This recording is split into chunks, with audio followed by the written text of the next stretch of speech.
찬양의 고백 속에서 정말 너무나 이렇게 뭉클한 그런 고백이 저에게도 너무나 은혜가 되었고요.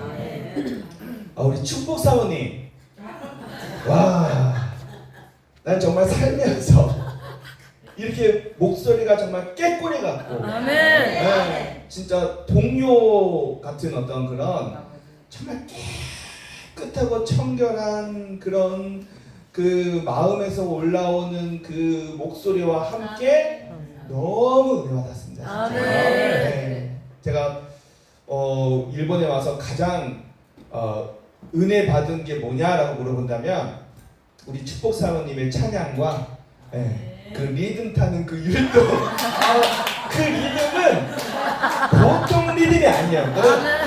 그는 메트로놈 켜놓고 연습할 또 안 되는 거거든요. 야, 어떻게 그렇게 리듬을 타시냐. 나 진짜 깜짝 놀랐네. 와, 진짜 선교사 아무나 하는 거 아니구나 생각이 들었어요. 네. 그리고 우리 박영철 선교사님, 제가 그 공항에서 처음 뵈고 나 깜짝 놀랐네. 나 일본 와서 목사님 혹시 그 우왕청 신호도 있나요? 나 깜짝 놀랄 일이 너무 많은 거예요. 제 친구 영수랑 똑같이 생겼어요. 영수가 누구냐? 학창 시절 학교 짱이에요. 싸움을 제일 잘해. 걔도 걸리면 반 죽거든요. 근데 우리 선교사님이 이렇게 탁 째려볼 때는 아주 막 진짜 그 싸움 엄청 잘하는 우리 친구 짱 영수가 생각이 나는데, 야, 저런 얼굴로 선교를 하는 그 얼마나 참 그것만도 너무 감동스럽습니다. 네. 그리고 마지막 세 번째 특성은 잘 생각이 안 나네요. 생각하고 싶지 않은 그런 특성이 있었는데,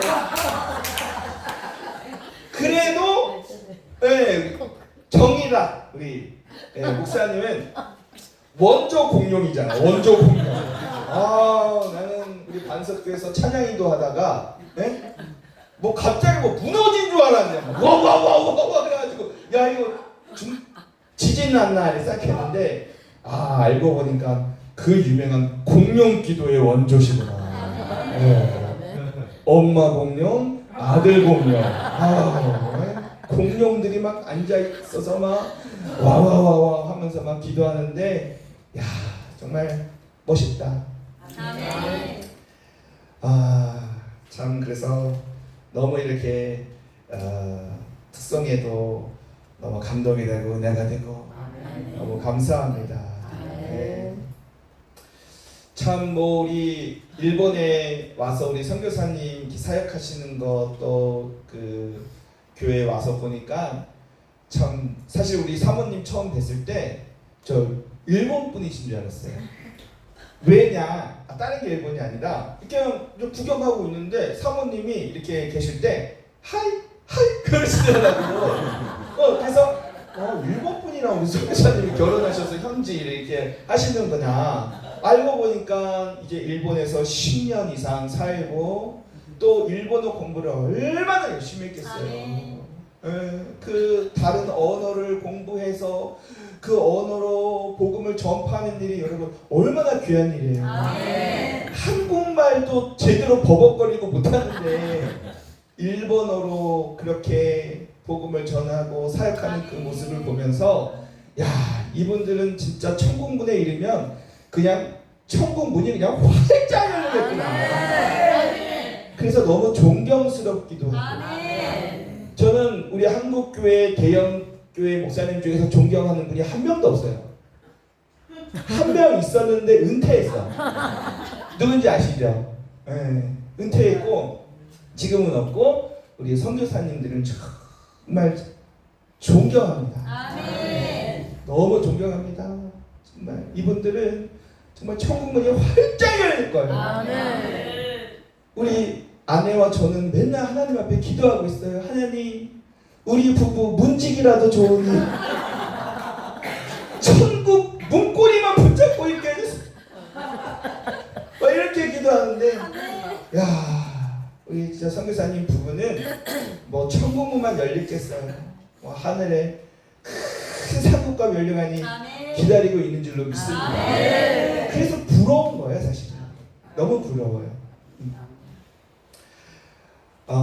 저도 사실 부족하지만 선교사 지망생이었어요.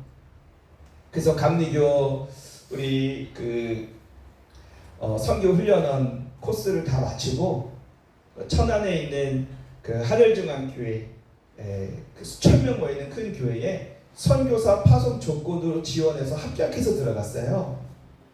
그래가지고 이제 거기서 무슨 사역을 했냐면 그 외국인 근로자들 이제 선교사 될 사람들이기 때문에 그 천안에 나와 있는 그 외국인 공장에 있는 사람들 이렇게 전도하고 한국어 가르쳐주고 한국 음식 만들어주고 복음 전하고 이제 그런 이제 사역을 해서 그때 저희 아내를 만나서 결혼을 해가지고 그때 하객들이 다 외국인 근로자들만 왔어요. 그래서 단체 사진 찍은 거 보면은 다 외국인이에요. 그래서 이제 거기서 4년 그 훈련 마치고 이제 기획위원회 다 통과돼서 태국 치앙마이 파송 6개월 전에 그래서 저는 그 천안 헤비타트 그 카터 대통령이 하는 그 집짓기 그래서 저는 천안 지부 헤비타트로 출퇴근을 했어요. 왜냐면 선교도 전략이라. 그래서 태국 치앙마이 산종 마을에 가서 그 마을에 헤비타트 집을 지어주고 그 복음 빌리지를 만드는 것이 그 교회 비전인데 거기에 저를 파송으로 보낼 것을 기획위원회 통과해서 이제 6개월 남은 그 시간에 기도를 하고 있었어요. 근데 무슨 일이 일어났냐면 그 현지 태국 치앙마이에 파송 선교사가 있었는데 그 선교사님이 그 태국 파이툰 장로에게 땅을 기부를 받았어요. 그래서 기부 증서를 받고 그리고 거기에 이제 그 감독님 주변에 있는 목회자들이 다 힘을 합쳐서 한 13억 정도 해가지고 선교센터를 거의 다 지을 때쯤 이제 다 지어졌으니까 할 일이 너무 많아서 이제 제가 거기 이성상 선교사님 이제 조수로 파송이 되기로 준비되고 있었거든요. 그런데 그 땅 주인이 미국에서 나타났어. 누가 내 땅에다가 허락 없이 건물을 짓냐? 그래가지고 난리가 난 거예요. 지금 13억을 들여서 건물을 지어놨는데 땅 주인이 나타나가지고 아니 우리 그 기부 주소 받고 했다. 보니까 뭐 아무 법인 검증도 없고 그냥 이거 완전 사기 같은 어떤 그런 결과가 있어서 그 선교사님이 그래서 잘리고 또 공사가 중단이 되고 저는 파송 대기하고 있다가 붕 떴고 그래서 결국에는 이제 제가 파송을 받지 못하고 그냥 나오게 된 거죠. 만약에 그때 제 아내랑 저랑 그 불교국가 태국 치앙마이에 제가 가게 됐더라면 어떻게 됐을까 생각을 해봤어요. 아마 저는 이 세상이 없었을 거예요. 이 세상이 없었을 거예요. 그때 뭣도 모르고 그냥 하나님 사랑하고 선교가 좋아가지고 이렇게 했었지만은 사실 너무나 이렇게 준비되지 못한 그런 상황이었었고 그래가지고 다시 그 땅을 사가지고 선교센터를 완성하고 이제 제 후임인 천세환 선교사가 파송을 받았어요. 그리고 거기서 어떻게 됐는지 알아요? 그 스트레스로 마비가 와가지고 한국으로 철수해 버렸어요. 그러고 나서 이제 감독님이 이 센터를 관리할 사람으로 그 네팔 15년 동안 버틴 이대현 선교사를 그쪽으로 다시 이제 파송을 보낸 거예요. 그러니까 그 정도로 엄청난 그 영적인 그 불교와의 싸움이 있고 또 엄청 그 선교의 스트레스가 있어서 정말 신실했던 그 젊은 선교사가 온몸에 마비가 와가지고 한국에 실려 나갔는데 제가 거기 만약 갔더라면 지금 생각해 보면은 죽었겠다. 근데 하나님께서 또 이렇게 피할 길을 내어주시고 또 시간이 지나서 15년 만에 제가 내년에 다시 우리 교인들과 함께 그 태국 치앙마이에 이제 선교를 하러 이렇게 또 떠나게 되는 저로서는 참 마음이 감동이 돼요. 정말 선교는 정말 하나님의 명령이고 또 이 일을 감당하는 우리 선교사님들은 정말 너무나 큰 하나님의 복된 자들이고 또 이런 그 선교의 현장에 와서 함께 기도하는 저와 여러분도 우리 하나님께서 정말 귀하게 여겨주실 줄로 믿습니다. 앞으로 우리 협의회가 우리 목사님도 이렇게 지도하에 나아갈 때 정말 이제 선교의 방향으로 하나님께서 또 인도해 주시는데 저와 여러분이 정말 마지막 때 저 세계 열방의 그 영혼들을 위해 함께 기도하고 또 다시 세우고 살리는 일에 우리가 하나님께 귀하게 쓰임 받기를 간절히 소망합니다. 오늘 이제 말씀을 전하려고 하는데 사실 기도에 대한 말씀이에요. 한번 따라하겠습니다. 다 아는 말씀이다. 제가 그때 연수교육 때도 얘기했죠? 여러분이 모르는 건 나도 몰라. 여러분도 알고 나도 알고 같이 아는 거 다시 되새기면서 내가 잘하고 있는 중에 더 잘하기 위해서 우리가 기도에 대한 말씀을 이렇게 전하려고 이렇게 준비했는데 대표기도 때 우리 백성자 목사님이 다 얘기했어. 기도가 방법이다. 눈물로 기도해야 된다. 나 옆에서 내 원고 본 줄 알았네. 그래서 다 했으므로 이것으로 설교를 마치려고 하지만 그래도 저도 원고 이렇게 4장 준비했거든요. 우리 강도사님만큼은 준비 못했어요. 죄송해요. 그래서 4장 준비했으니까 하는 데까지 이렇게 하다가 2명 이상 졸면 불 끄고 바로 기도하는 걸로 이렇게 들어가도록 하겠습니다. 어떤 두 사람이 장작패기 4개를 했대요. 한 친구는 쉬지 않고 장작만 계속 팼어요. 한 친구는 패다가 쉬고 패다가 쉬고 그랬어요. 누가 더 장작을 많이 팼겠어요? 네? 쉬지 않고 패는 사람 땡입니다. 패다가 쉬는 사람이 더 많이 장작을 쌓아놓은 거예요.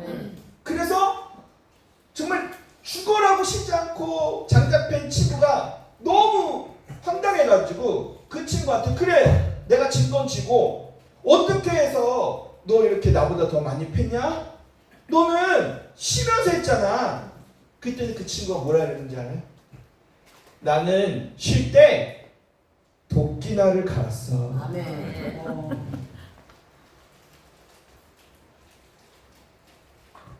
그래서 이 도끼날을 갈아야 날카로워서 장작이 잘 펴질 거 아니에요. 마찬가지로 우리가 영혼을 살리고 또 이 하나님의 일을 감당할 때는요, 여러분 영적인 칼을 갈아야 될 줄로 믿습니다. 그게 뭐냐? 기도라고 하는 것이죠. 그래서 참 공용 기도도 은혜스럽지만 여러분이 그 성령 춤출 때도 은혜스러워. 특히 우리 이 시블론 목사님 나 깜짝 놀랐네. 성령 춤인데 칼춤이야. 와, 칼을 막 날리면서 막 목을 베는데 막 와, 나 옆에 모르고 가까이 가다 칼 맞아 죽을 뻔했잖아.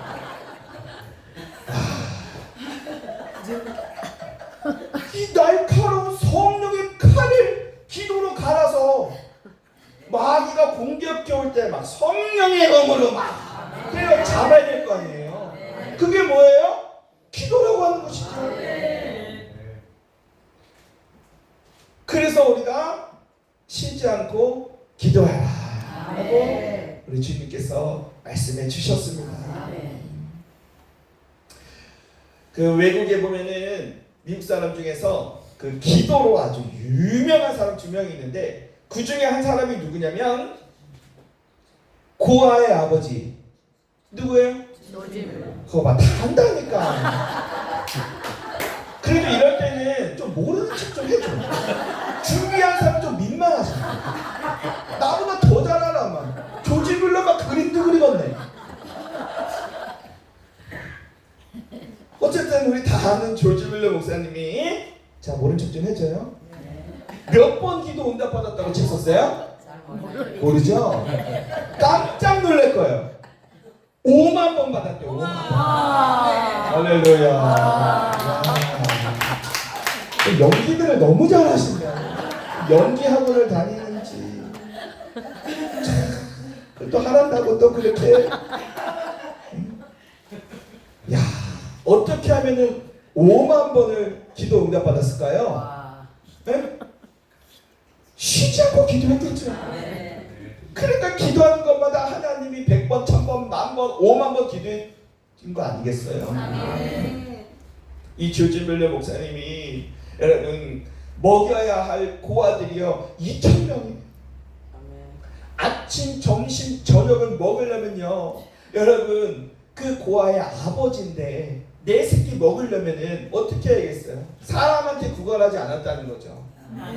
하나님 앞에 쉬지 않고 기도했더니 하나님께서 그 아이들을 다 먹이시더라는 거예요. 그거 간증한 거예요. 2,000명이에요. 우리 여러분 20명 스시 먹으면 얼마 나와? 47만 원 나와. 20명 먹어도 47만 원 나와. 여러분 그거 안에 씨름 선수도 52만 원 나와. 씨름부도 52만 원 나와. 근데 여러분이 47만 원을 줘서 그러니 20명도 아니고 2,000명이면은 아침, 점심, 저녁으로 여러분 기도를 안 할래 안 했었죠. 내 새끼가 그런데 기도했더니 하나님께서 그렇게 먹이시고 입히시고 살펴주시는데 5만 번 응답 받았다고 간증하는데 저와 여러분은 10만 번 응답 받고 하나님께 영광 돌릴 수 있기를 축복합니다. 그 목사님이 그 책에 보니까 한 번은 이런 일이 있었다는 거예요. 그 고아들 중에서는 막 깐난하기도 막 그러는데 그 고아원에 보일러가 고장이 나는 거예요. 한 겨울에.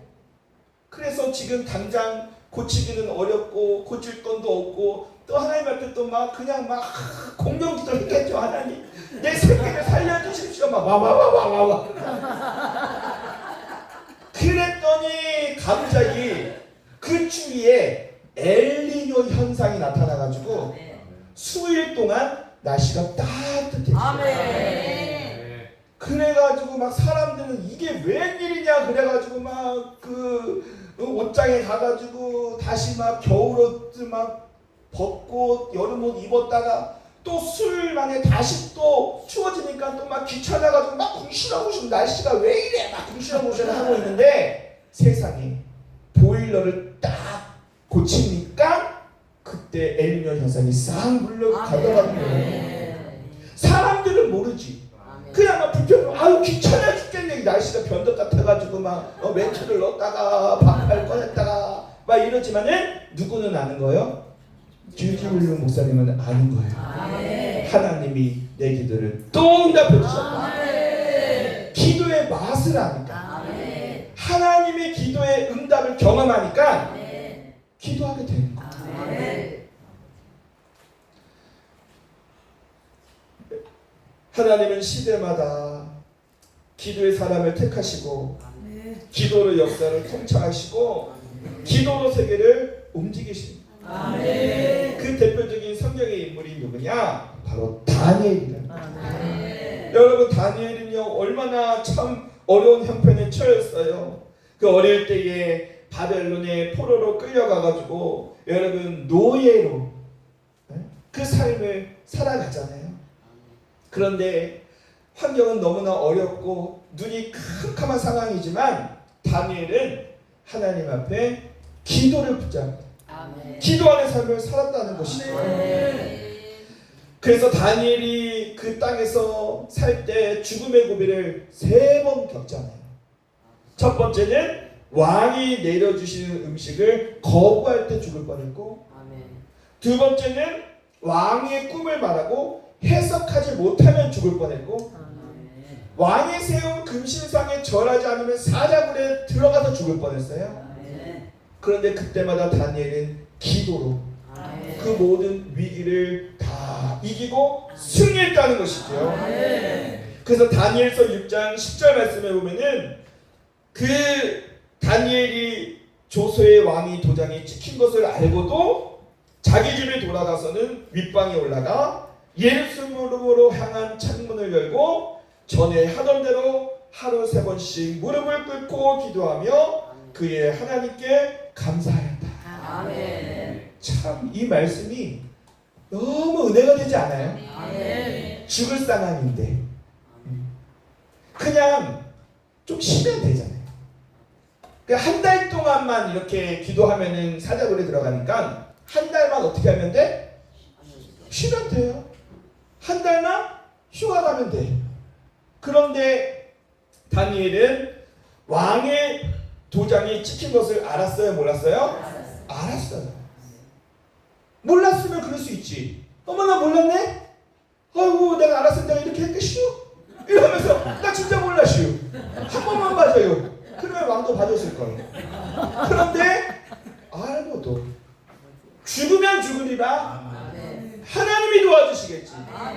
그리 아니하실지라도 나는 하나님 앞에 하나님만 섬기리라 하고는 마음으로 전에 하던 대로 하루에 3번씩 무릎 꿇고 기도했어요. 무슨 기도했겠어요? 공용 기도했겠지 뭐. 아마 사자가 인간인지라 무서우니까 막 사자를 거지만 사자보다 더 무서운 게 뭐예요? 공룡이지 뭐. 공룡이 뭐 사자 무릎 꿇려가면 티라노사우루스 뭐 하면 그랬겠지. 사자가 무섭겠어요? 공룡인데. 그래가지고 기도했더니 하나님께서 그 결과를 어떻게 이루어 주셨어요? 그 다니엘이 사자굴에 들어갔어도 몸이 상하지 않도록 하나님께서 천사를 보내요. 사자의 입을 막고 다니엘을 건져 주신 줄로 믿습니다. 그리고 하나님의 은총을 받아 계속적으로 바벨론의 왕을 이어서 다리오 왕 시대에도 또 그레스 왕 시대에도 변함없이 하나님께 쓰임받는 인물이 되었다는 것이죠. 그가 한 것은 딱 하나밖에 없는 거예요. 뭐예요? 기도죠. 그래서 여러분이 참 기도에 대가시고 또 이렇게 말씀을 전할 때 제가 어떤 주제를 가지고 말씀을 전할까 하지만은 저는 그래도 기도밖에 할 얘기가 없더라고요. 왜? 기도가 방법이니까. 이거 외에는 다른 방법이 없잖아요. 그러니까 잘 하셨던 분은 더 잘하시면 되고 내가 하나님 앞에 좀 기도의 분량이 좀 부족했다 싶으시면 더 하시면 되고 할렐루야. 그래서 다니엘의 기도는 전에 행하던 대로 기도가 습관이었다. 그래서 습관은 제2의 천성이라는 말이 있죠. 아무쪼록 앞으로도 기도로 승리하는 저와 여러분이 될 수 있기를 소망합니다. 두 번째 다니엘의 기도는 어떤 기도였는가? 감사 기도였죠. 지금 죽을 상황이 감사할 그런 제목은 아니잖아요. 그럼에도 불구하고 하나님 앞에 감사했더니 기적이 일어났네. 감사가 기적입니다. 여러분 우리 예수님도 기도 드리실 때 감사의 기도를 드리신 일이 성경에 기록되어 있잖아요. 첫 번째는 요한복음 11장에 보면은 그 사랑하는 친구 나사로의 죽음 앞에서 우리 예수님께서 감사의 기도를 드리셨어요. 하늘을 우러러보시며 이르시되 아버지여 내 말을 들으신 것을 감사하나이다. 아멘. 항상 내 말을 들으실 줄을 내가 아나이다. 아멘. 사랑하는 친구 나사로의 죽음의 현장에서도 우리 예수님은 감사의 기도를 드리셨다. 아멘. 그랬더니 그 죽은 나사로가 살아나는 기적이 일어난 줄로 믿습니다. 또 요한복음 6장에도 보면은 이제 예수님께서 말씀을 전하실 때에 이제 날이 저물라고 그러고 막 사람들은 허기가 지니까 뭐 이제는 이 사람들을 좀 먹여야 되는데 그 모인 그 남자만 5,000명이니 여자들과 아이들까지 하면 얼마나 많았겠어요. 뭔 수를 먹여. 그런데 가지고 있는 거는 뭐밖에 없어요? 모르는 척 해야지. 왜 이렇게 센스가 없어? 내가 물어보면 무조건 몰라요 이렇게 얘기하는 거야. 나는 아무것도 몰라요. 내 이름도 몰라 이렇게 얘기하는 거야. 그래야 내가 은혜를 받아. 자, 또 연기합시다. 예수님께 있었던 것은 물고기 2마리와 보리떡 5개밖에 없었어요. 왜 이렇게 반응이 시원찮아? 지금 김샜어 이제. 찾아가고 기도해야 될 것 같아. 그래가지고 예수님이 이 오병이어가지고 이거 뭐하냐고. 지금 사람이 지금 2만 명인데 누구 코에 붙여. 이거는 한 사람이 먹어도 부족하잖아 라고 불평한 게 아니에요. 아멘. 제자들에게 야 더 찾아와봐 이거밖에 못 찾았어? 화내지 않았어요. 아멘.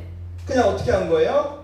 이 작은 것을 가지고 하나님께 감사 기도를 드리잖아요. 아멘. 요한복음 6장 11절 세번역 성경에 보니까 예수께서 빵을 들어서 감사를 드린 다음에 앉은 사람들에게 나눠주시고 물고기도 그와 같이 해서 그들이 원하는 대로 주셨다.